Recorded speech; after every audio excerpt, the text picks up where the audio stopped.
de sentar. Vamos abrir as nossas Bíblias, olhar para a tela, Oséias capítulo 6, versículo 3.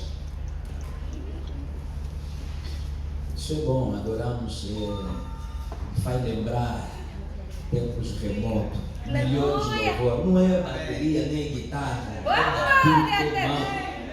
é uma explosão da terra. Oséias capítulo 6, verso 3. Amém, mais. Amém. Glória a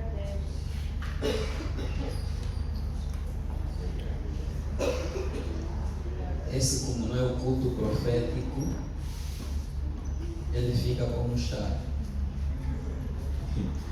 Se fosse culto profético, estaria bem cheio, né? Mas vou te dizer que esse é culto profético. Aleluia! Glória a Deus. Daí a versão Almeida Corrigida Fiel, esta aqui não dá muito bem. ACF, ou então pode ir na revista atualizada.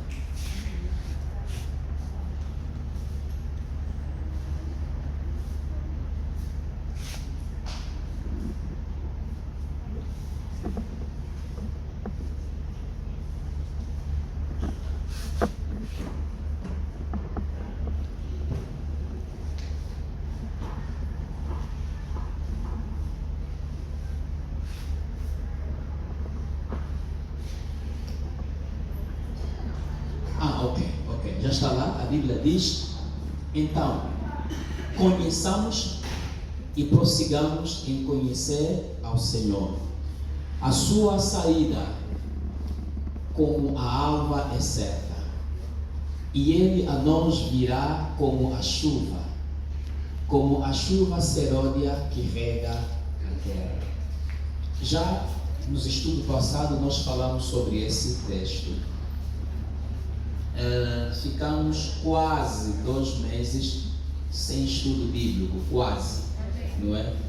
Quase 2 meses, e hoje, este mês, nós retomamos nossos estudos e, portanto, vamos olhar para esse texto, fazer um briefing, um resumo do que já vimos e colocar algo novo, porque também estou a lutar comigo onde é que nós paramos, e aí nós vamos ver quando colocamos o slide. A Bíblia está nos falando, conheçamos, não, é só mesmo 3, conheçamos e continuemos a conhecer a Deus, prossigamos em conhecer. Conheçamos e prossigamos em conhecer ao Senhor, só essa parte A. Em outras palavras, conheçamos e continuemos a conhecer. Está a falar conheçamos, é para quem já conhece. Ou para quem ainda não conhece. Você que não conhece, conheça. E você que já tem o conhecimento, não para naquele conhecimento que tens. Continue a conhecer. Avança no conhecimento. Em outras palavras, é um convite. Você que ainda não conhece ao Senhor, venha conhecer ao Senhor. Você que já conhece, não pare ali. Continue a conhecer a Deus. A primeira coisa que nós devemos aprender de que o nosso Deus, Ele é um Deus que se conhece. Deus é um Deus que se conhece. Deus é um Deus que se deixa conhecer. 3, Deus não é um Deus que é conhecido de uma forma mágica. É preciso que você e eu nos empenhemos em conhecer a Deus. O teu nível do conhecimento a Deus vai determinar, ou melhor, o teu nível da fé em Deus é determinado pelo teu nível do conhecimento. Repito, o teu nível de fé em Deus é determinado pelo teu nível do conhecimento a Deus. A fé que eu tenho em Deus é determinado pelo conhecimento que eu tenho deste Deus. O nível de confiança e segurança que eu tenho em Deus é determinado não pela oração, mas é pelo nível do conhecimento que eu tenho de Deus. Aleluia.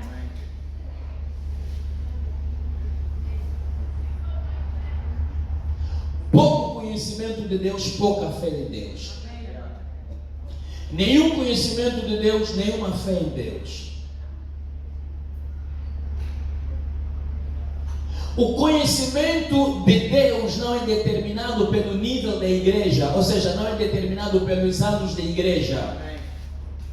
Repito isso. O teu nível do conhecimento a Deus não é determinado pelo teu número de anos de igreja. Porque existem pessoas na igreja que estão há muito tempo, mas não conhecem o Deus da igreja.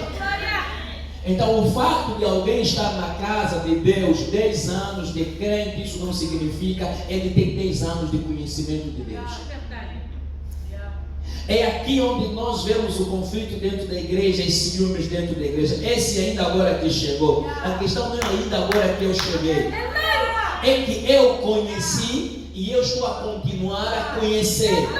Eu te encontrei, você conheceste e se limitaste no tempo e espaço.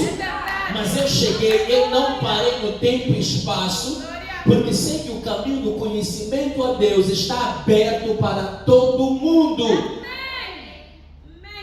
Não é questão de ele só está aqui um ano, não está se mostrando. Quando você escuta a pessoa falarem assim, é já inveja, o outro não está se mostrar. É que ele está a se aplicar, é que ele está a buscar conhecer Deus. Uma coisa é eu conhecer a Deus e a outra coisa é continuar a conhecer. Amém. Recebeu Jesus, aceitou como Senhor e Salvador e não parou. Ele sabe que aceitar Jesus é porta aberta.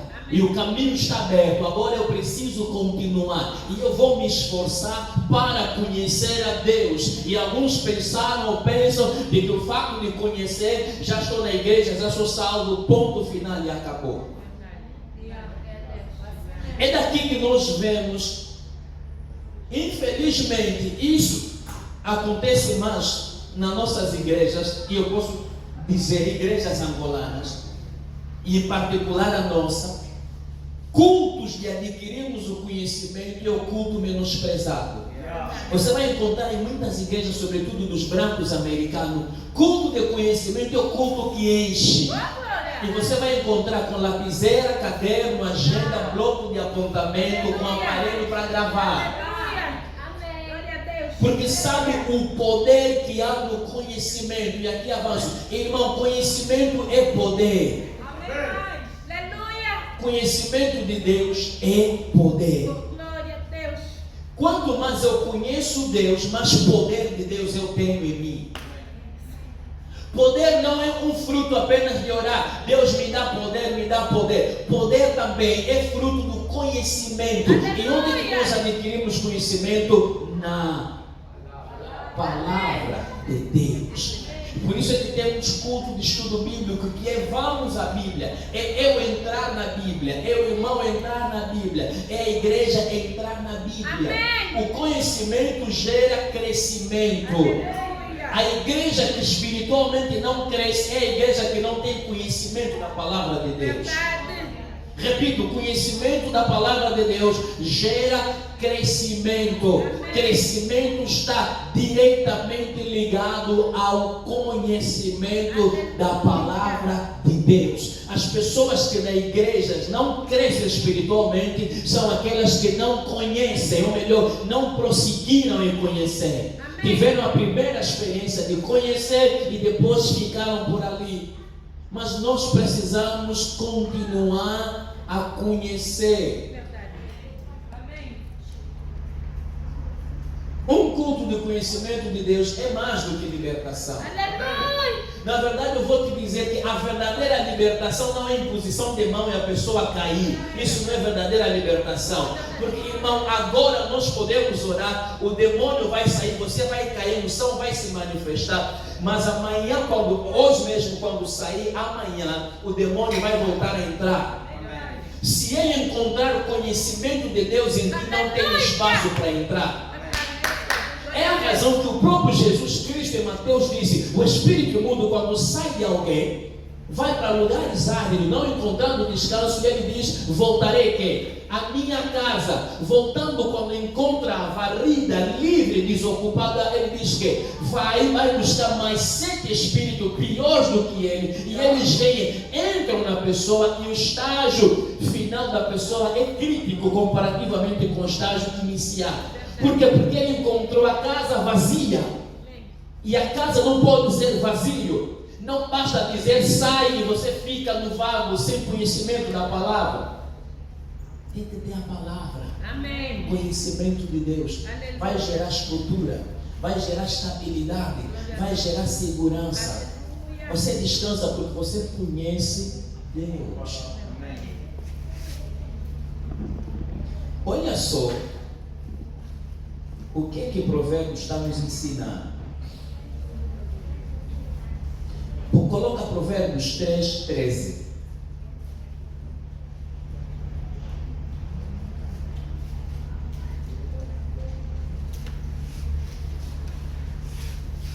Provérbios 3:13.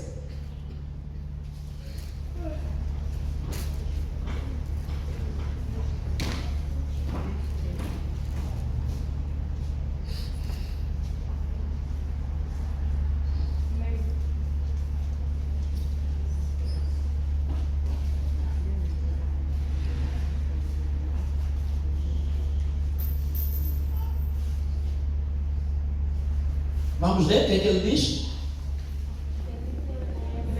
Vamos ler? Está ali na tela? Vamos ler, diz o quê? Bem-aventurado o homem que acha sabedoria e o homem que adquire conhecimento. Bem-aventurado o homem que acha sabedoria e o homem que adquire conhecimento. Tenta ainda colocar NTLH para ver o que ele diz. Mas eu vou explicar aqui na Almeida Corrigida Fiel. Tenta ainda colocar NTLH.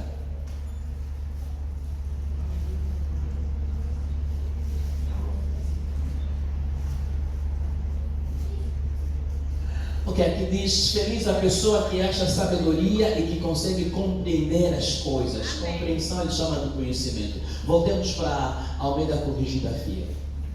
A Almeida Corrigida Fiel está nos dizendo duas coisas. Fala primeiro sobre sabedoria e fala sobre conhecimento. Entenda isso bem.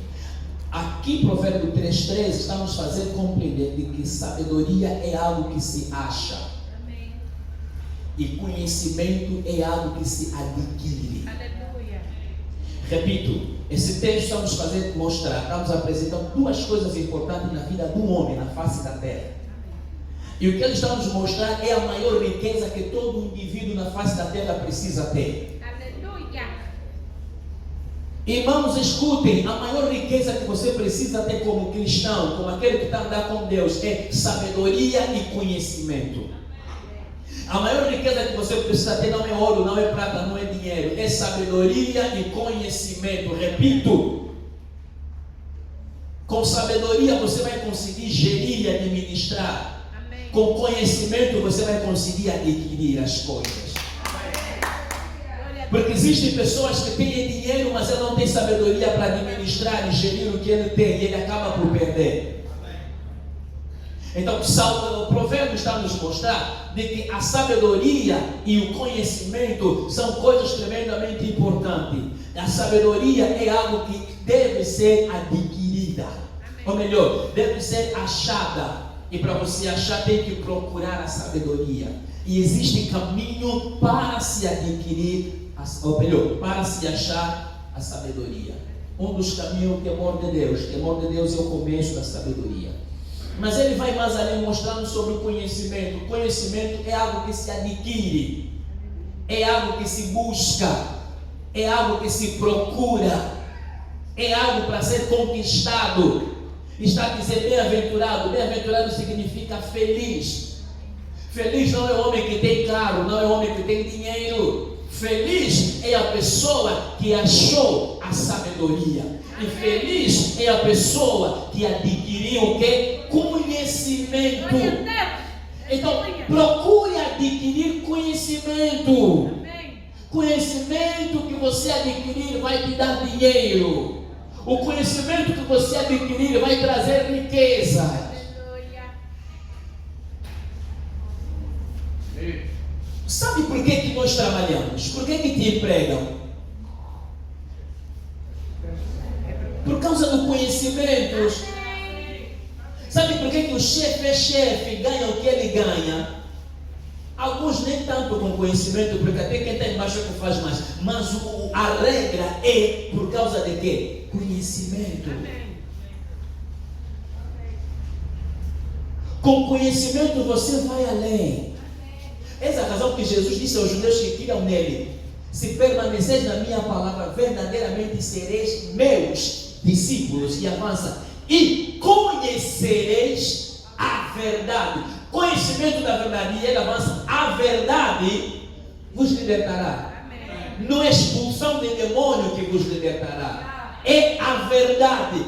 Quando eu conheço a verdade, eu vou agir na verdade, eu vou agir conforme a verdade.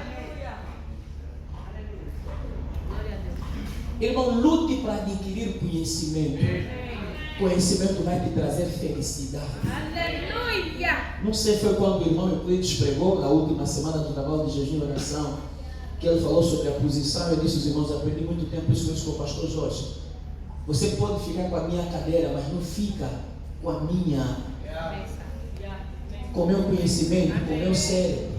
Se você está a lutar por causa da cadeira, pode ficar, mas a minha questão não é cadeira, porque é o meu cérebro que me levou a estar naquela cadeira, naquela posição. Você pode ficar naquela posição e nunca conseguir fazer o que eu faço. Eu faço o que faço porque eu estudei. Vamos para a escola, a universidade para quê? Para adquirir o quê? Conhecimento. Para fazer o que com esse conhecimento?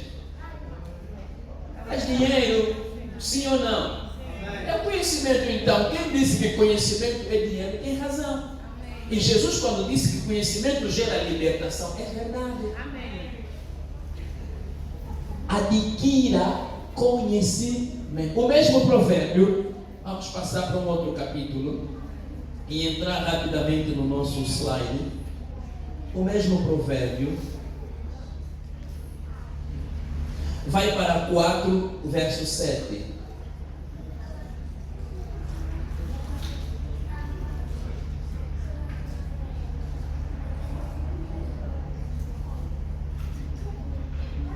Está lá, né? Vou pegar mais um. Depois vai colocar o provérbio 8 e 10.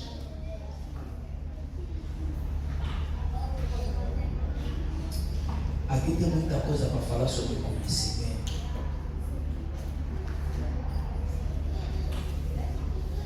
Ok, vou citar. Ok. Deixa eu dizer aqui que a sabedoria é a coisa principal. É um fato, sim ou não? Sim, a sabedoria é a coisa principal. E depois diz: adquire, pois, a sabedoria e emprega tudo o que possuis para a aquisição de quê?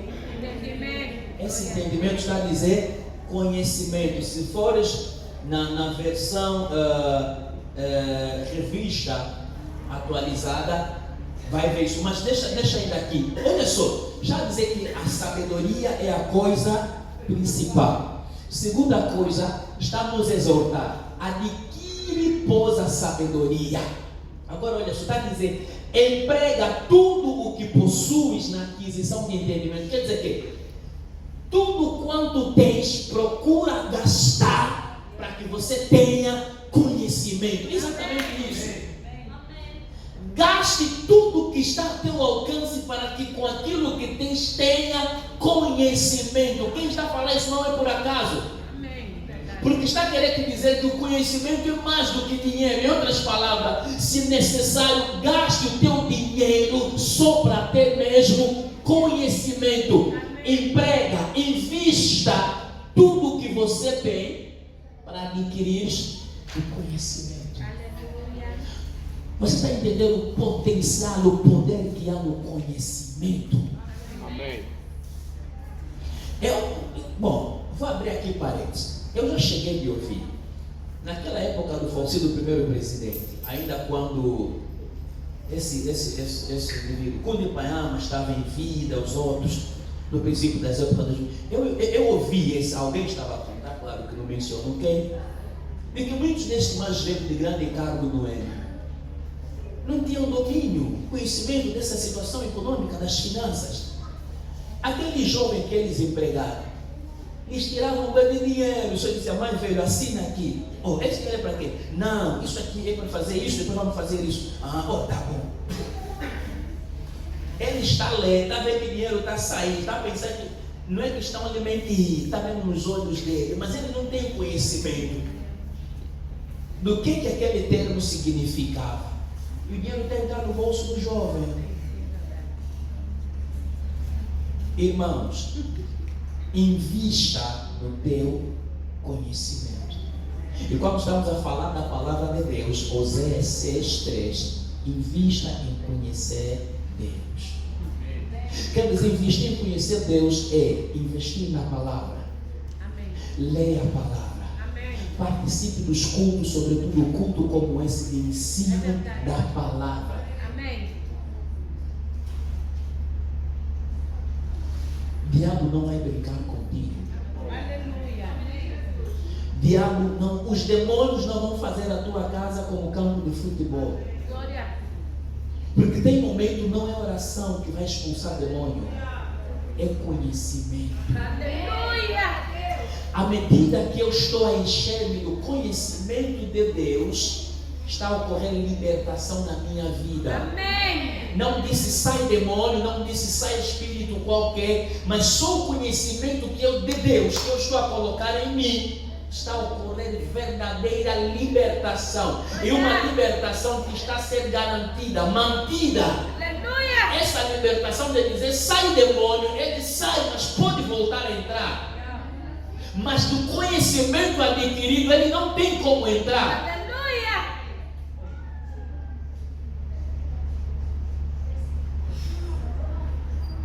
Vou te dar mais outro provérbio. Se também mesmo vamos terminar só aqui, se entrar no slide, não tem problema.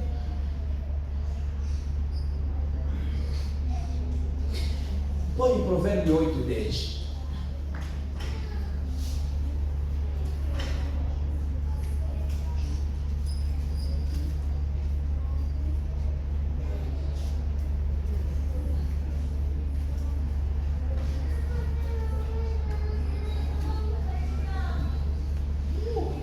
Aceita a minha correção e não a prata e o conhecimento,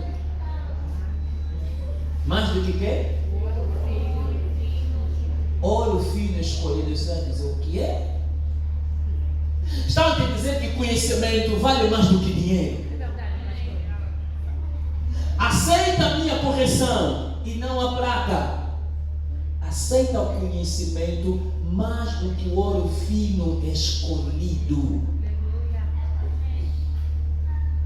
Por isso é que as grandes pessoas, grandes indivíduos que têm muito conhecimento, ele não tem problema em perder dinheiro. Ele não tem problema em perder posição. Ele pode perder dinheiro, ele pode perder a casa, o edifício, pode incendiar, queimou. Mas ele sabe, com o conhecimento que ele tem, ele vai ter outros edifícios. Amém. Com o conhecimento que ele tem, ele vai ter outros cargos, outras posições. Porque o conhecimento traz dinheiro. Amém. E aqui por nós, o conhecimento de Deus traz libertação. O conhecimento de Deus traz cura. Amém. Aleluia. Nos ouvimos. Eu te mato, eu arrependo.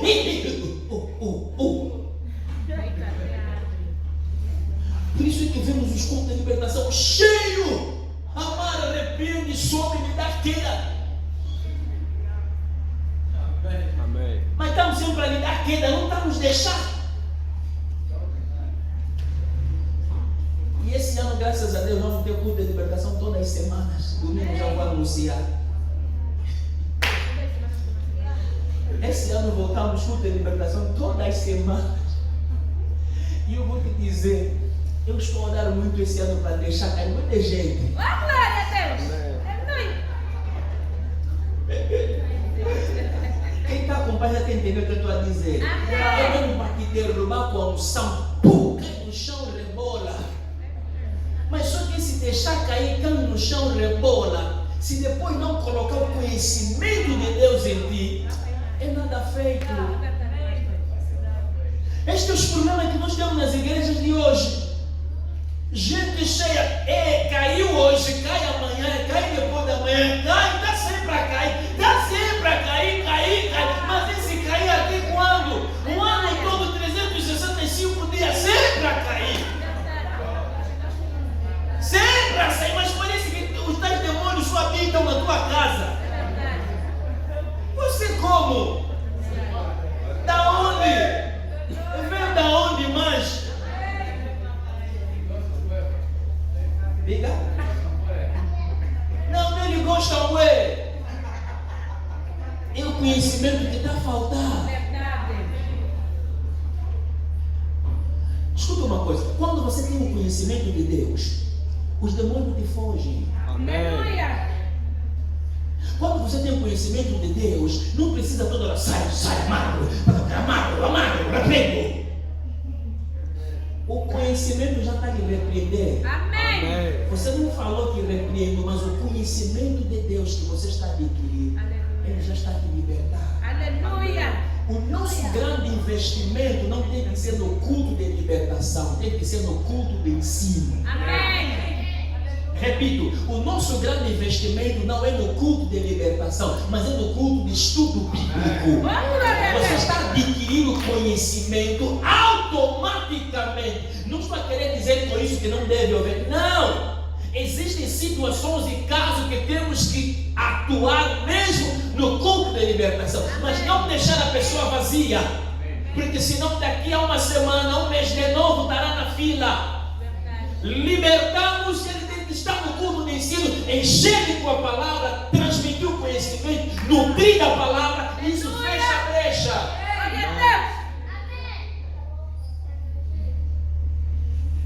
E os irmãos não querem isso. Querem só sai.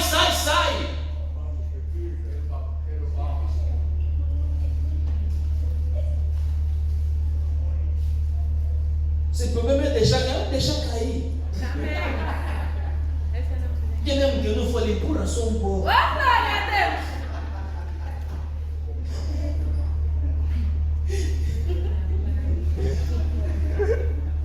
Sim. Assim as pessoas gostam. Eu sei que eu vejo muitos homens de Deus, está a orar, já está te empurrando mesmo. O problema é cair, começa já. E você também perde equilíbrio. É percepção. Vamos, Provérbios. É necessário isso. Provérbios 11, 9. Acho que esse é o último. Vamos entrar já no slide.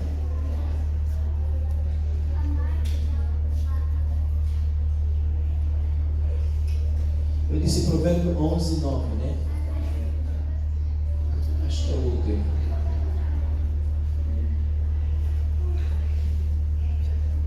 Provérbio 11, 9.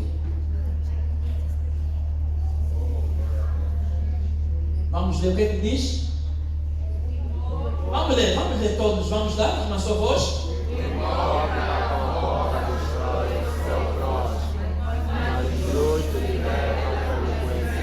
O hipócrita com a boca destrói o seu próximo, mas os justos se libertam pelo...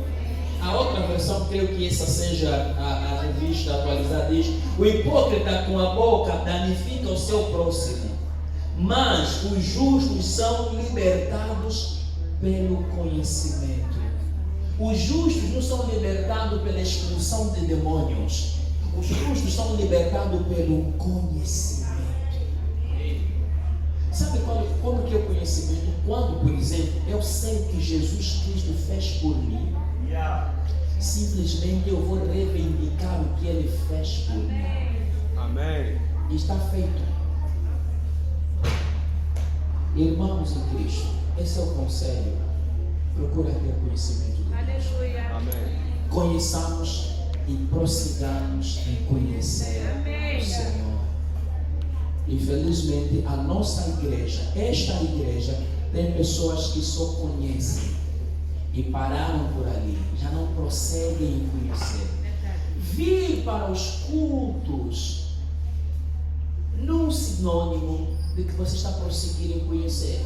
E sobretudo você consegue perceber as pessoas que pararam, são seletivas nos cultos, eles selecionam o culto a participar. Amém.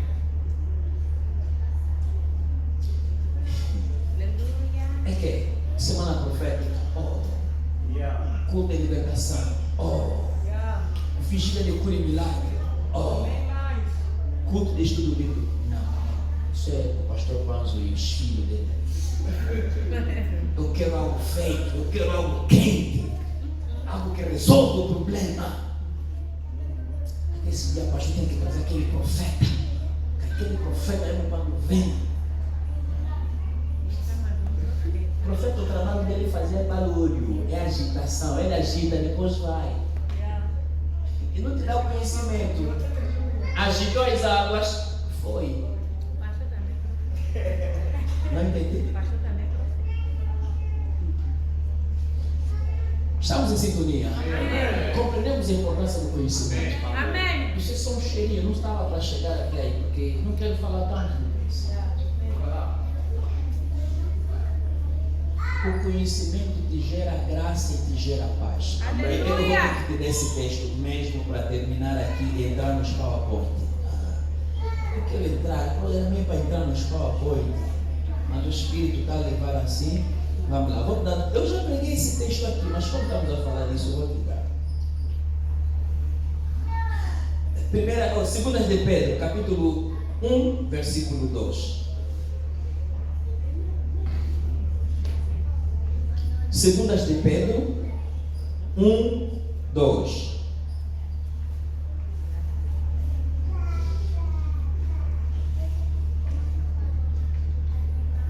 Vamos ler, o que é que diz? Irmão, vamos ler. Está doendo mesmo, mas leia. Está pensando, não sei que está doendo. 1, 2, 3.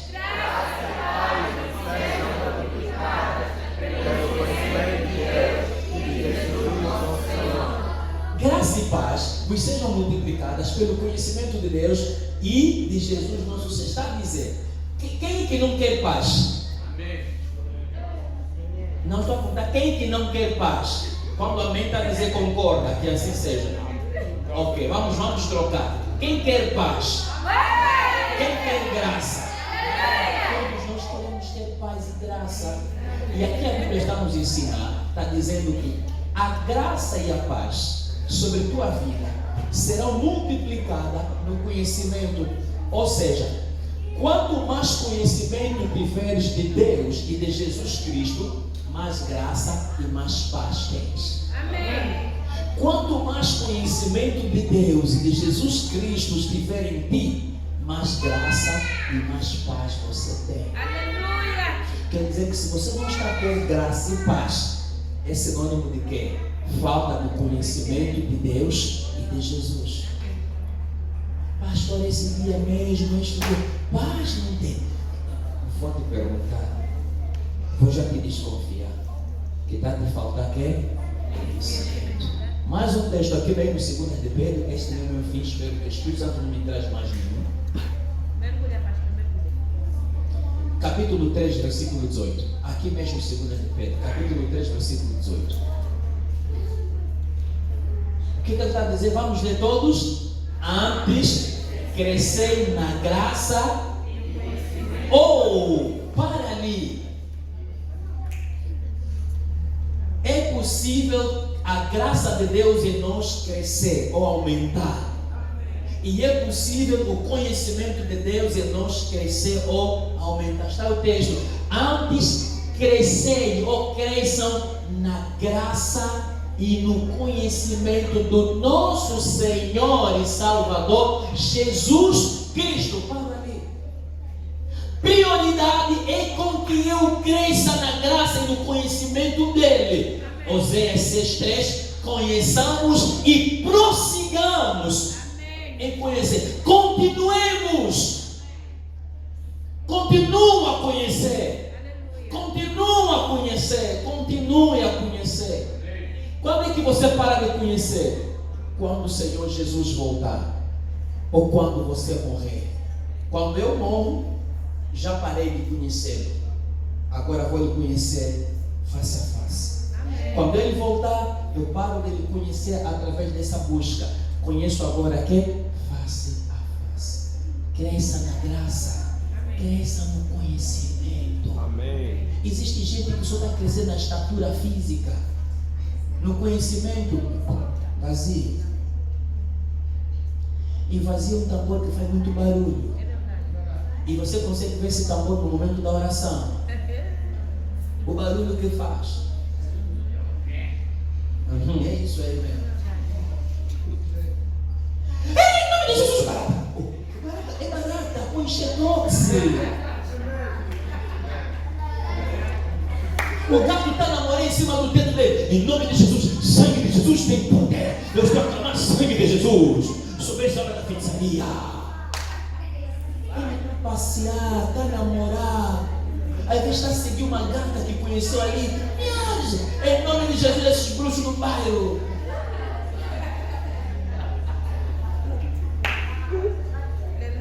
O conhecimento de Deus não te leva a falar à toa.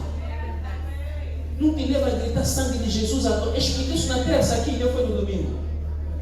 Terça. Conhecimento de Deus, não é tudo eu te repreendo, porque as pessoas começam a ver diabo em tudo. Isso é falta também de conhecimento. Daqui a pouco, aqui começou a haver feedback. Eu amarro esse diabo. Não, é que um irmão foi mexer mesmo aí. E começou a dar feedback. Não tem nada a ver com o demônio. Espiritualizando tudo. Barata de espiritualizar. Mosquito de espiritualizar. Mosca. Oh! Tira só o lixo do peixe que está ali. Mosca vai desaparecer. Você escamou peixe aqui no dia atraiu em casa. Pastor, ele esses dias muitas moscas. Esse mês já começaram a me atuar. Já começaram a atuar como?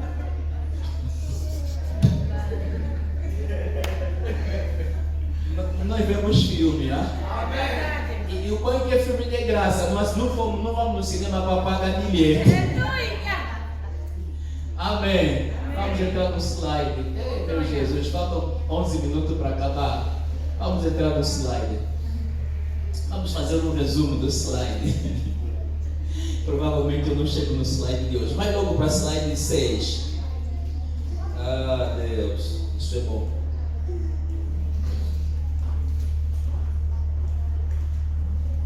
Vou explicar bem rápido. Quero pelo menos chegar até onde nós paramos, porque eu já não me recordo onde nós paramos, mas os irmãos vão dar logo conta. Irmão, o objetivo, enquanto eles vão colocar, o objetivo desse estudo bíblico, o objetivo do culto de estudo bíblico, da razão que o Senhor deu o nome, vamos à Bíblia, é nós navegarmos na Bíblia, irmão. O objetivo do calendário bíblico que nós temos anual é para você adquirir conhecimento. Você não só o diabo não vai te apanhar a pata, até outros servos falsos de Deus. Alguém vai te convidar, você vai ter a oportunidade de ir num sítio, numa determinada igreja, vai ouvir alguém a pregar na rádio, na televisão, você vai dar logo conta. Isto não tem nada a ver com Deus. Amém. É o que? Conhecimento. Slide número 6. Slide número 6 começa a falar dos objetivos gerais. Ok. O propósito geral é isso que nós... Agora acho que eu já posso apagar essa lâmpada. O objetivo geral foi exatamente isso, é que conhecermos a formação correta da Bíblia, é que você tenha esse conhecimento. São coisas que se ensinam mais nas escolas teológicas, mas a gente não precisa esperar levar a igreja toda na escola teológica. Se você é pastor teólogo, pode ensinar a tua igreja essas coisas. Você que tenha o conhecimento da formação correta. Estou a falar que formação correta da Bíblia. E segundo, é você ter uma ideia de como é que a Bíblia está organizada. Quando você sabe como a Bíblia está organizada, te ajuda na leitura da Bíblia. Você vai ler de modo correto. Vamos para os objetivos específicos. Slide a seguir. O que nós precisamos? Para todos, cada um de nós, de maneiras a termos uma noção básica. Menina, para de rir, se concentrem no culto. Estamos a falar de conhecimento. Você tenha que uma formação, noção básica de como a palavra de Deus, a Bíblia Sagrada, está constituída. Segundo, é ter melhor compreensão nos textos bíblicos. Está entendendo? Você vai compreender melhor, vai ler um texto e vai conseguir se situar nesse texto. Terceiro, tem a ver com a aplicação. Vamos lá. Ok, pode passar esse também. Good. Estou a fazer um briefing bem rapidinho. Falamos da organização. Vimos que a Bíblia é um conjunto de quê? De livros, formado por quantos livros? 66 livros. Está dividido o quê? Dois grupos, duas partes. Temos o Antigo Testamento e o Novo Testamento. O Antigo Testamento, também conhecido como o quê? A Velha Aliança. E o Novo Testamento, também conhecido como o quê? A Nova Aliança. O Antigo Testamento está construído por quantos livros? 39. E o Novo Testamento, quantos? 27 livros. Você precisa conhecer isto. Vamos avançar. E estes livros, elas têm uma organização. E ela possui que 9 grupos de livros. Estes 9 grupos de livros são categorizados de acordo com a tipologia, não necessariamente a ordem cronológica, não como elas foram escritas. Vamos correr? E aqui temos estes 9 livros. Temos o primeiro é Pentateuco, não é? Que está composto de 5 primeiros livros. Temos o segundo, livros históricos. Temos livros poéticos de sabedoria. Temos os profetas maiores, os profetas menores. Temos os evangelhos, no caso, temos livro histórico. Temos as epístolas, as cartas e finalmente temos a revelação. Vamos lá. Pode avançar. Ok, aqui estão os livros deste primeiro grupo, Pentateuco, Torá. São 5 primeiros livros escritos por Moisés. Temos Gênesis, Êxodo, Levítico, Número e Deuteronômio. São os 5 primeiros livros. Corre. E os livros históricos são esses 12, partindo de Josué até Esther, não é? De Josué até Esther. A seguir, temos os livros poéticos, são os livros sapienciais, de Jó até o Cantares de Salomão, ou Cantares do Cantar, ou isso, exato, Cantares do Cantar. Temos os profetas maiores, de Isaías até Daniel, são 5 livros de profeta maior. E depois temos o profeta menor, vamos lá? De Oséias até Malaquia, são livros de profetas. Qual é o último livro do Antigo Testamento? Qual é o último livro do Antigo Testamento? Volto a perguntar, qual é o último livro do Antigo Testamento? Ok, até as crianças estão a falar bem Malaquias. Então, depois entramos no Novo Testamento. Temos o grupo dos Evangelhos, que são 4, né? Mateus, Marcos, Lucas e João. Vamos lá? O livro histórico do Novo Testamento é o único que é o Atos dos Apóstolos, porque conta a história da igreja primitiva. A seguir, vem as epístolas ou cartas, que são 21, e dentro dessas 21 existem 3 cartas que o apóstolo Paulo escreveu. Vamos passar e finalmente vamos encontrar o último grupo, que é Apocalipse ou Revelação, que fala dos acontecimentos do fim. Vamos avançar. Aqui foi o resumo que nós fizemos da Bíblia, não é? Temos 39 livros do Antigo Testamento e temos 27 livros do Novo Testamento, que é 5 livros do Pentateuco, 12 livros históricos, 5 livros poéticos, e temos 21 cartas, ou melhor, perdão, carta não, é mesmo isso, carta, são 17 que estão divididos.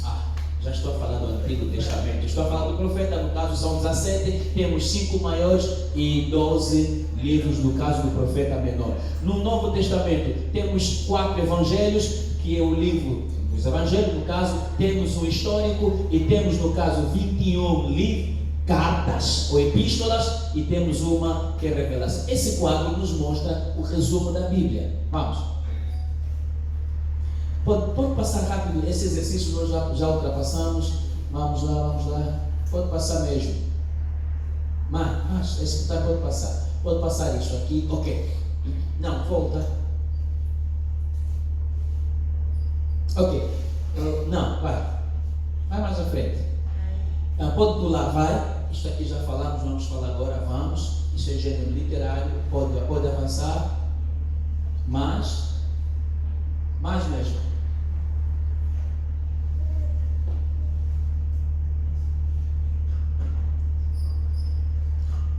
vamos chegar na parte que fala do resumo, síntese do livro da Bíblia.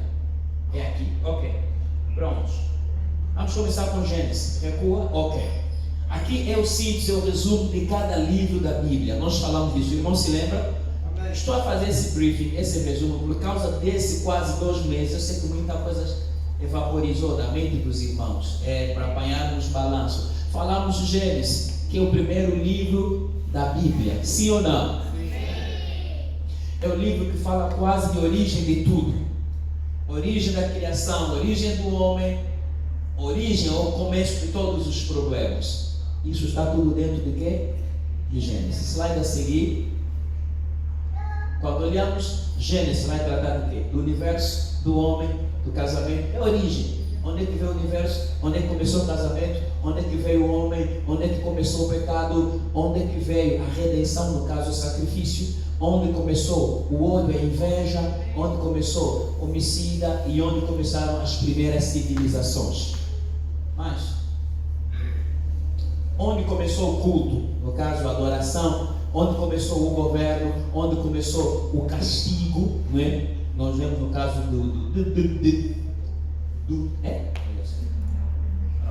dilúvio, onde começou as nações do mundo, Gênesis capítulo 11, e a eleição do povo, quando Deus chama, no caso Abraão. Slide a seguir, vamos entrar já para o segundo livro. Ok, ainda tem as principais acontecimentos. Ok, são os acontecimentos-chave do livro de Gênesis. Você ao ler vai ver a criação do homem, como veio o casamento, como é que o homem caiu no pecado quando deixou-se levar, os primeiros a nascer, no caso Caim e Abel, o problema, a questão de Caim e Abel, não é? A questão na verdade de Caim que levou a assassinar o seu irmão, o Enoque que veio andar com Deus e ele foi transladado, o dilúvio, a torre de Babel que é uma bênção e chamado de Abraão, como Deus chamou Abraão. Vamos. A aliança que Deus estabeleceu com Abraão, quando ele ofereceu Isaac, o nascimento, tudo isso são os acontecimentos que nós vamos encontrar em Gênesis. Pode pular para outro slide. Êxodo. O termo êxodo significa que? Saída ou partida. Amém? É saída ou partida. O livro conta sobre o quê? A redenção da humanidade decaída. O povo caiu em pecado. Aqui nós vamos ver como é que Deus teve que redimir o seu povo que estava onde? No Egito, para resgatá-lo da escravidão, ok? Nós vamos encontrar isso onde? Em Gênesis. Em Gênesis há informação sobre a Páscoa, há informação sobre o tabernáculo, há informação sobre a lei de Deus. Seguir? Ok. A palavra-chave desse livro de Êxodo chama-se quê? Redenção. O assunto pontual no livro de Êxodo é que a escravidão, a libertação do povo de Deus. O objetivo-chave é ensinar a necessidade e o método como resultado do propósito de Deus na redenção. Como é que Deus trabalhou para redimir o seu povo que estava sendo escravizado? Esse Êxodo vai nos mostrar a nossa realidade, como Cristo veio. Nós fomos levados pelo cativo, pelo diabo Satanás por causa do pecado. E Cristo tem que vir pagando o preço para poder quê? Nos redimir. Onde é que esse processo todo ocorreu? No deserto. No deserto. Vamos? Ok. Levítico. Este livro é uma bênção. Levítico vai nos mostrar as 12 tribos de Israel. É o assunto que eu queria falar de hoje, mas acho que já conseguimos chegar lá. Nesse Levítico, ela vai nos mostrar o quê? A base legal que Deus estabeleceu relativamente à vida social, o casamento, a religião, como o povo deveria, na verdade, adorar a Deus. Em Levítico nós vamos ver como é que o sacerdócio é também exercido. Em Levítico, o que é que nós vamos ver? As leis cerimoniais, as leis que Deus estabeleceu para o seu povo. Quando você lê Levítico, vai encontrar leis que não se aplicam hoje. Existem tantas leis que são críticas em Levítico. E uma das leis que está em Levítico, nós vamos ver isso a ser aplicado no Novo Testamento, tem a ver com a mulher do fluxo de sangue. ela tinha que estar isolada, e se ela tocasse alguém, essa pessoa se tornasse impura. Imagine hoje você casado, quer dizer que nem dormir na mesma cama com a tua mulher. Os mais velhos entenderam o que eu falei? Amém. Porque ela será considerada imunda. E me lembro como backup que eu sou. Nos anos 90, um pedreiro que estava trabalhando em nossa casa, se a mulher tivesse de período, não poderia cozinhar para ela. Tradição.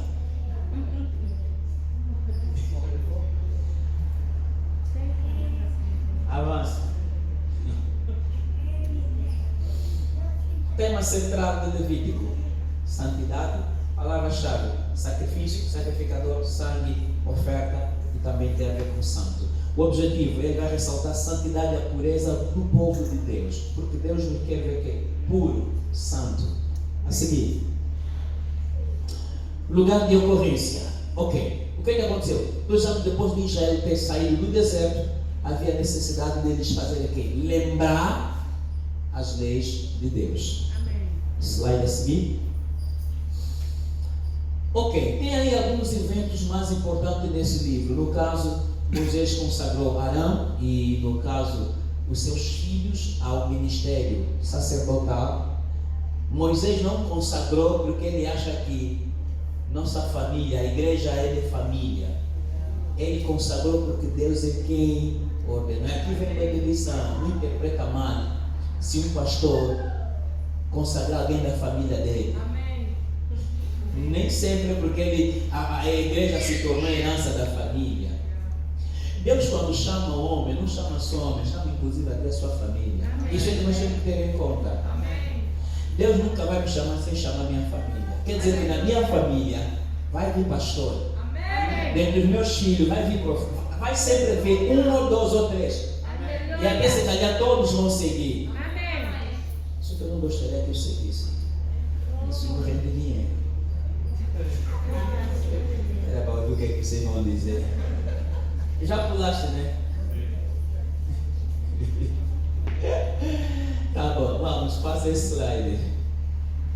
Ok, número, é livro de seleção. Grande livro aqui.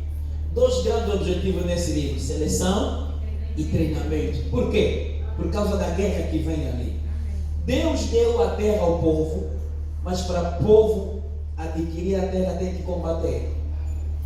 E aqui tem que ver que uma seleção foi algo muito trágico, não é? O nome deriva do censo, que durante 40 anos da caminhada, antes deles entrarem na terra prometida.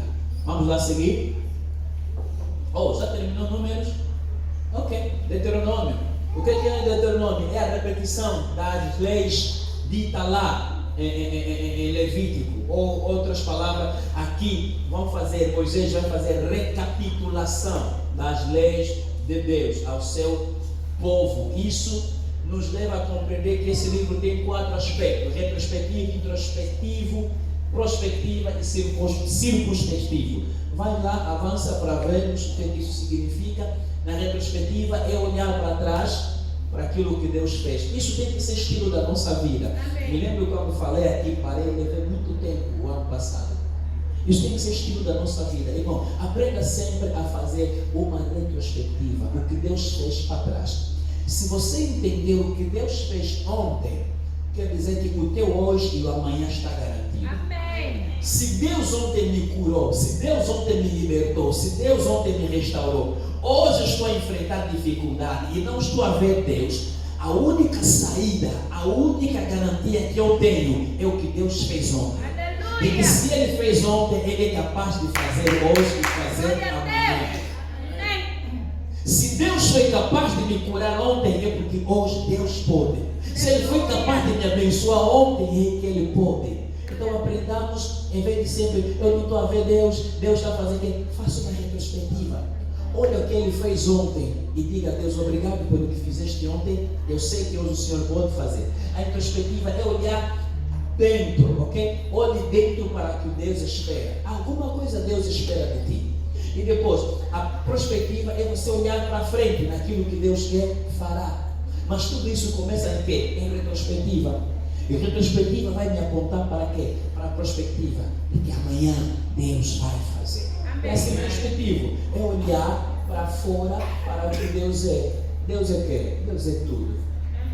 Deus é quê? Deus é El Shaddai, o Todo-Poderoso. Amém? Vai para o slide seguinte. Temos a síntese do livro de quê? De Josué. Josué, que significa que Jeová é a salvação, ou Yahweh. O seu nome original, na verdade, era Oséias. Esse é o nome que o pai dele lhe deu. Quando ele se tornou discípulo de Moisés, Moisés lhe deu o nome de quê? De Josué. Oséias significa quê? Salvação. Moisés disse, não, você não é só a salvação, você vai ser Jeová é a salvação. Amém? Não é possível o teu pai espiritual mudar o teu nome. Amém? Então Josué é um livro de quê? Basicamente, o livro do Josué, o contexto, o conteúdo é que? É algo militarizado.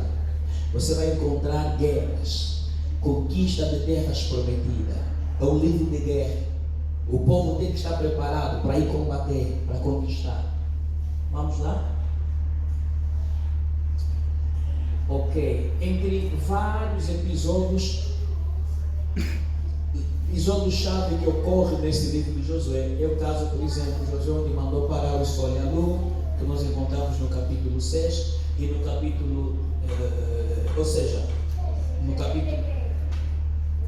no capítulo 6, onde é derrubado as muralhas de Jericó, e nós encontramos no capítulo 10, onde o sol e a lua param. São os grandes eventos bem destacado neste livro de Josué. Sempre que se fala do livro de Josué, são dois aspectos que não se deixa de mencionar: a conquista de Jericó, que o murro de Jericó caiu sem necessário esforço humano, apenas obediência à instrução divina. Vão 7 vezes, cada dia uma vez circular, e pela última vez, a 7ª vez, façam 7 vezes e depois gritem, murro vai cair. Milagre. Amém. Aí é onde nós vemos a loucura de Deus. Por isso é que você vai entender de que cada batalha que você vai enfrentar a tua vida, Deus não vai pelejar aquela batalha da mesma maneira. Amém. Deus não é um Deus sistemático. Amém? Amém. Deus não é um Deus que está dentro de uma caixa. Se hoje para Deus te livrar tem que levantar alguém, não quer dizer que sempre que Deus tem que te livrar vai levantar alguém. Deus tem N formas de trabalhar. Existem lutas e batalhas, você vai jejuar, vai orar, alguém vai orar por ti. Mas existem lutas e batalhas de que você não vai jejuar, ninguém vai orar por si. Deus vai te dizer, cala. No Egito Deus pelejou com praga, mas quando estão à beira do Mar Vermelho, Deus diz a Moisés, diz ao povo para se calar, porque os egípcios que eles estão a ver já não vão poder mais lhes ver. Qual a forma de Deus pelejar? Abre o mar, entra e passa. À medida que estão a passar, isca, o inimigo vai entrar. Quando o inimigo tiver a entrar, Deus vai atrasar a corrida do inimigo. A carruagem dos egípcios não vai andar com velocidade. Os egípcios vão depois entender que Deus de Israel está a combater em seu favor. Quando pensam que tem que voltar, já é tarde 1 hora. Moisés estende a vara e fecha o mar. Então confia em Deus. Amém. Não pense, o nosso maior problema é que não vemos a mão de Deus, nós pensamos em métodos. Deus vai usar esse método para me abençoar. E às vezes nós até estabelecemos método para Deus. Não, está vendo Deus? Aquele motivo aí mesmo. Ele como tem muito, Deus toca no coração dele. Quem disse para Deus te abençoar, você tem que tocar no coração do teu tio que tem dinheiro? Deus pode levantar um desconhecido para te abençoar. Quem disse para te empregar, só tem que ser um conhecido. Deus pode levantar um desconhecido, você está lá na rua, se pancou com ele e vai dizer, gostei de ti. E quem disse para Deus te dar um casamento, só tem que ser ir na farra, na festa. É verdade. Na rua mesmo vão se pancar de propósito. Deus te está permitindo aquela pancada com ele. Ele vai te olhar, você vai olhar, ele vai te olhar, vai dizer, me dá teu número de telefone. Mas é como, ao invés de pedir desculpa, não, me dá o número de telefone, depois eu vou pedir desculpa. Como te chama? Aí entrou a conversa, mana, casamento. Você é atrevido. Nem namoro, já casamento. Nosso maior problema é questão de conhecimento que nós falamos no princípio. Quando você tem conhecimento de Deus, você não se atrapalha com coisas. O próprio Deus se encarrega em arquitetar as coisas. Aleluia! Glória a Deus. O maior arquiteto da paz. Aleluia. E depois, grandes eventos nós temos que Josué tem que preparar o povo para entrar em Canaã e eles têm que lutar para conquistar Canaã. E quando conquistam, vão distribuir o território de Canaã nas 12 tribos de Israel, ok? Vamos lá, slide a seguir. Juízes, grande livro, que vem do hebraico, Shefotim, ok? Que significa libertador ou um salvador. Esse livro é uma bênção. Só que esse livro de Juízes nos dá um grande ensinamento. Vemos o povo num ciclo vicioso. Vai para a slide a seguir, acho que vamos encontrar o ciclo vicioso do povo de Deus. Slide a seguir? Ok. Esse é o ciclo vicioso que nós encontramos em Juízo. Deus livrou o povo está na terra prometida. O que vai acontecer? O povo adora a Deus, o povo serve a Deus, o povo caminha com Deus. E dentro dessa caminhada, o povo resolve abandonar a Deus. Cai no pecado. Quando eles caem no pecado, Deus vende o povo, escraviza o povo é açoitado. E dentro dessa dor, desse sofrimento, eles invocam a Deus, pedem perdão a Deus. E o que é que Deus faz? Deus escuta, lhes perdoa, Deus levanta um juiz. E quando levanta um juiz, o povo é liberto e começa a caminhar com Deus, depois volta a pecar. É assim a nossa vida. Deus te salvou, te andar com Deus, cai.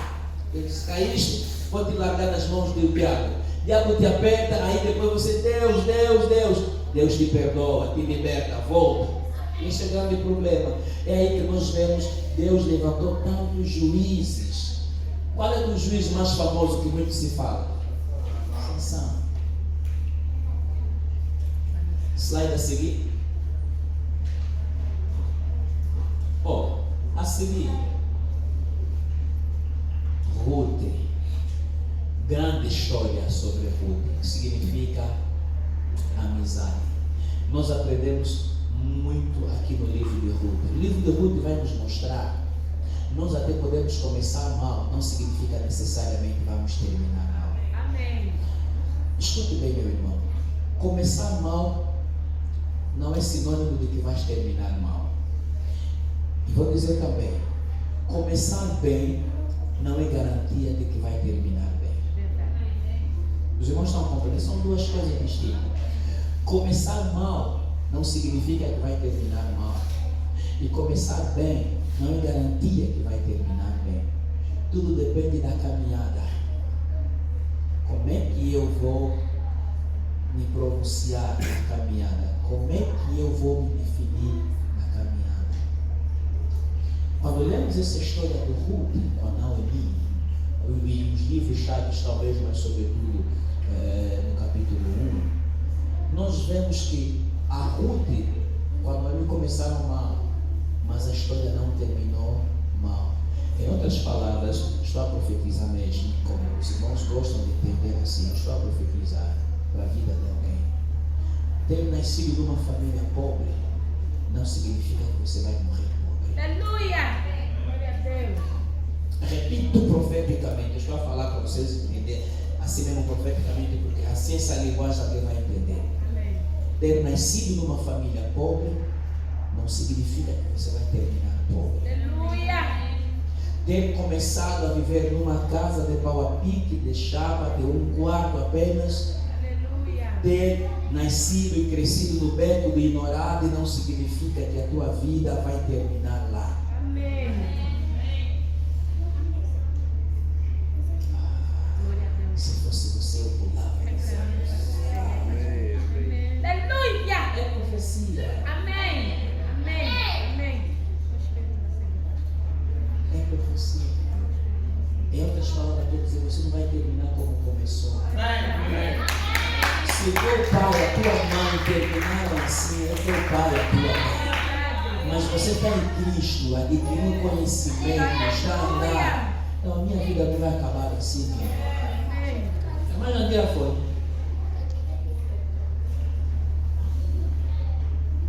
A tua vida não vai acabar assim. Amém? Assim diz o Senhor. Assim o irmão entende bem. Agora, se é para quem, você já entendeste que essa palavra é para ti. Amém. Por isso que eu disse no domingo, não menospreza ninguém. Estamos a perceber? A minha nova versão pode se manifestar. Os irmãos estão celebrando a mensagem do domingo. A tua nova versão pode se manifestar. Aleluia! Você começou Abraão e pode terminar Abraão. Você começou pai exaltado e pode terminar pai de multidão. Amém! Você começou como empregada de limpeza, pode terminar como dona daquela empresa. Aleluia! Repito, você pode ter entrado lá como empregada de limpeza e terminar como dona da empresa. Amém! Amém! A Ruth entrou naquela lavra como mendiga que está apanhando espiga para comer. Mas só que os trabalhadores não sabiam, aquela que está apanhando viria a ser a dona. Oh, Espírito, olha como ande com Deus. Amém! Não ri ninguém, Deus é bom! não despreza ninguém. Irmão, posso vir para falar e terminamos aqui, o resto fica. Deixa eu acender a lâmpada para me ver bem. Não ri ninguém na vida. Estou a falar com alguém. Mana, não lamente muito na vida. Amém! Não lamente, meu irmão, na vida. A Ruth entrou na lavra de Boaz como mendiga, como estrangeira, está a apanhar espiga. Amém! Os trabalhadores estão a deixar cair. Você está em cima, valoriza quem está embaixo. Você está na posição elevada, aquele que está a limpar o chão em que você passa, está a limpar o quarto de banho onde você faz as necessidades, considere-o. Porque não sabe quando ele manifestar nova versão. Mulher do Potifar pode incriminar José para ficar preso. Mas não sabe que este que foi preso justamente vai ser superior ao seu marido. Glória a Deus! Aleluia! Quem não é professar? Aleluia!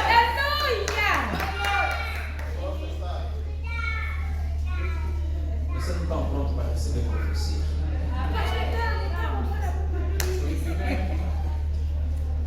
Não, mas eu estou a profetizar. Aleluia! É que você, eu não sei, eu já expliquei nessa igreja.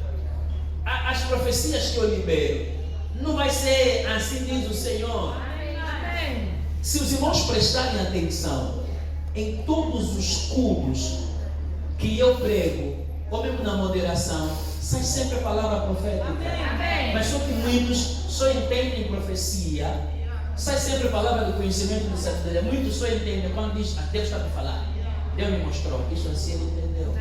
Isso que eu estou a explicar aos irmãos. Não estava em mim, o Senhor está a me comunicar isso. Glória a Deus! A mulher do Potifar que menosprezou o José, que incriminou, acusou José, e José era inocente. Ela não sabia que José estaria no cargo superior ao do marido dela. Ela não sabia que José seria o número 2, depois do faraó e José. Aleluia! Anda bem, faz bem as pessoas, olha bem as pessoas. Esse que você está menosprezando, esse que você está olhando mais. Amanhã você vai vir de joelho diante dele para pedir. Eu posso imaginar esses trabalhadores da lavra de Boaz, se um deles menosprezasse a Ruth. E aqui outra coisa, meu irmão, é que você não sabe a vida da volta. É que você às vezes nem sabe onde Deus está a te levar. Às vezes nós não sabemos a graça de Deus que é em nós. Para Ruth eu só estou aí apanhando, mas para Deus é no processo de apanhar que você vai encontrar com o dono, e esse dono vai ser teu marido. Ela está apanhando aquilo que é dela, mas não sabe. E muitos de nós estamos a entrar nas casas que Deus já nos deu. Não estamos a saber que aquela é casa que Deus já deu. Está a visitar a pessoa no condomínio sem saber que naquele condomínio Deus já te deu casa. Está a se colocar currículo na empresa. Ou está assim, essa empresa é boa. Não sabe que é naquela empresa que Deus já decretou aonde você vai trabalhar. Está assistindo televisão, está dizendo, esse país é bonito. E aí, esse país da Europa, Deus no coração dizer, meu filho, é aí onde eu estou te levando. Por isso que eu meti mesmo na tela para você ver. Glória a Deus.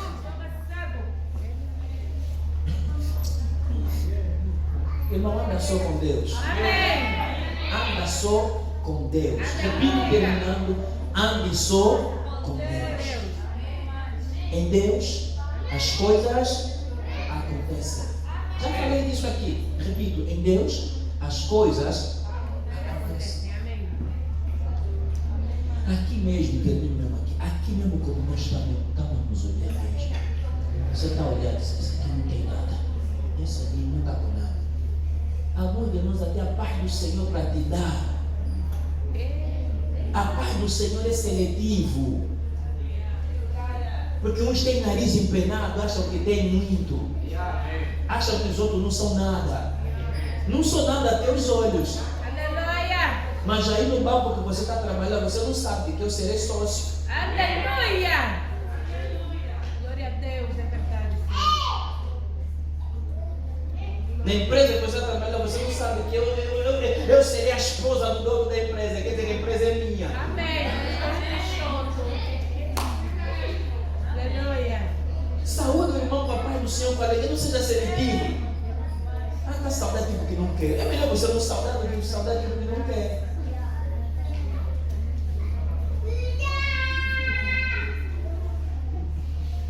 Está na sintonia.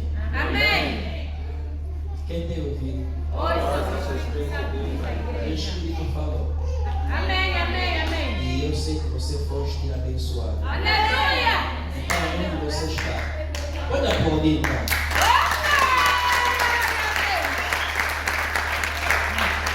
Por favor, onde você está, baixe a tua cabeça, feche os teus olhos e fale com Deus.